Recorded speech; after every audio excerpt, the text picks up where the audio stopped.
Title: Tragic Joyride ends in heartbreak. Baby abducted and lost in Ohio home crash. TLDR. A man in Ohio, who proclaimed he was feeling homicidal and suicidal, abducted a 7-month-old baby and led the cops on a wild chase in his yellow Chevy Camaro. He ended up crashing into a house, knocking it off its foundation. Tragically, the abducted infant succumbed to injuries sustained in the crash. Charges against the driver, who was found critically injured with a loaded weapon in the car, have yet to be announced. Dive deeper. In a tale as shocking as it is heartbreaking, an infant abduction story unfolded in North Baltimore, Ohio on Tuesday, June 27, around 3:45 p.m. A man, armed and feeling homicidal and suicidal, kidnapped a 7-month-old baby.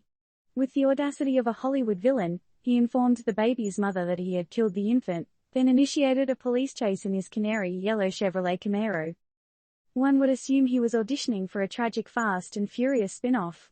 But unlike in the movies, the dangerous escapade didn't end in slow-motion heroics.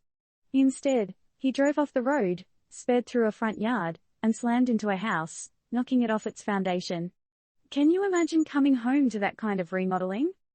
The first responders, surely taken aback by this horrifying scene, shattered the car's back window and extracted the child, who was tragically bleeding from the head and struggling to breathe. Despite their best efforts and a frantic trip to a Toledo hospital, the baby didn't survive. This abductor, now critically injured himself, left more than just physical damage in his wake. In his Camaro, a loaded weapon and 2 spent cartridges were discovered. It's like a crime scene ripped straight from an episode of Law and Order, but this was tragically real life. Tiffin Police Chief David Pauly and Seneca County Sheriff Fred Stevens both shared heartfelt messages of sorrow and promised thorough investigations into this heart-wrenching event. But as of now, charges against the driver have yet to be announced. And here's a thought-provoking twist: the baby's identity has not been released to the public. Shouldn't we be honoring the memory of this innocent life lost? This grim tale is a chilling reminder that real-life villains do exist, and their actions have consequences far beyond the final credits of a movie. Our hearts go out to all those affected by this tragedy, particularly the family of the innocent baby, and the emergency service workers who did their best in a horrific situation. It's a sobering thought, isn't it? How can we work together to ensure that this kind of tragedy doesn't occur again? What preventative measures could our society take to protect its most vulnerable members?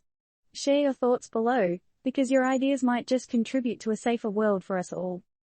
Disclaimer: this news article is for informational purposes only and does not provide any form of advice or recommendation. The story is being reported as factual information from the original news source.